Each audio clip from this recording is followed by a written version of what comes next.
So, dito nga po mga kalingap mga ka-EDC, Beyonce, dinalaw si Kalingap Edusa. So, yan po yung ating pag-uusapan po mamaya mga kalingap mga ka-EDC. Pero bago po natin ipagpatuloy ang video ito sa mga bago pa lang po sa ating munting channel, huwag po natin kalimutang suportahan ng ama ng Kalingap Kuya Val Santos Matubang at Kalingap Rob. At paunawa, panoorin po muna ang full video bago mag-comment para malaman ang nilalaman nito. So, dito nga po mga kalingap mga ka-EDC, dinalaw nga po ni Beyonce yung kanyang hobby sa live nga po ni Kalingap Edu. At yan po mga kalingap mga ka-EDC, marami nga po yung pinakilig ng mga viewers nga po At dahil dyan po mga kalingap mga ka-EDC, ang dami pong kinilig nga po sa pagdalaw nga po ni Beyonce sa live nga po ni Kalingap Edu. Alam naman po natin na itong si Beyonce talagang kahit mapuyat po yan, basta't masuportahan lang po niya itong si Kalingap Edu sa kanyang pagla-live. 'Di ba?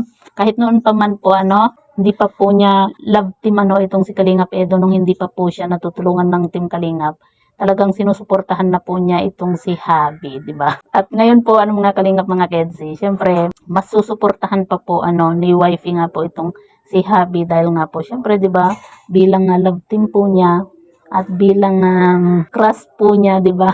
Na ngayon love team na po niya, at alam naman po natin na habang tumatagal talagang palalim na po ng palalim yung kanilang samahan nga po at kung napanood na po ninyo yung vlog nga po ni Kalingap Rob nga po sa Bonfire, grabe 'di ba?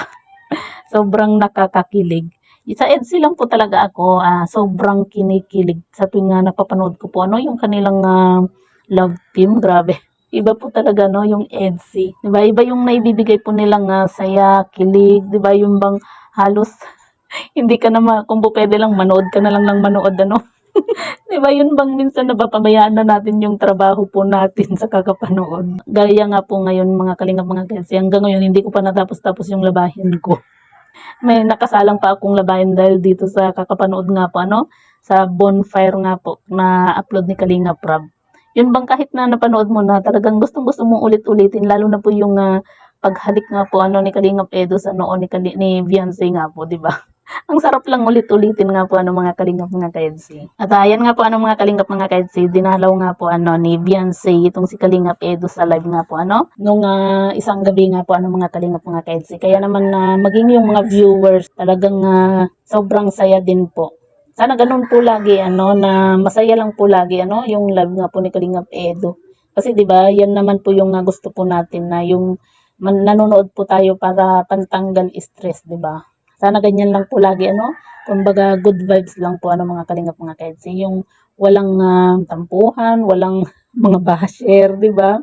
Kumbaga enjoy lang, 'di ba?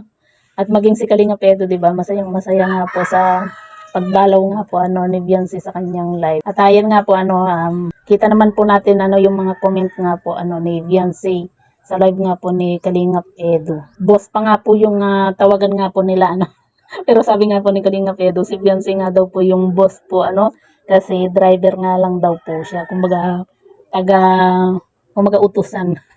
'Di ba? Ang dami pong nilang tawagan, kung hindi hubby, boss, ano pa ba, totoy, 'di ba? Doon ako natatawa sa tawag ni Beyonce dito kay Kalingap Edu na totoy nga po yung pinagtripan po ni Beyonce yung napilik mata ni Kalingap Edu, na alam naman po natin na noon pa man talagang ang gustong-gusto na pong tingnan ni Beyonce yung pilik mata nga po ni Kalingap Edu. So yan po mga kalingap mga ka-EDC, sino po yung nakapanood na nga po ng live nga po ni Kalingap Edu, at sa mga hindi pa po nakapanood, i-replay nyo na lang pong panoorin at suportahan na din po natin itong si Kalingap Edu para masama po ulit siya sa top nga po.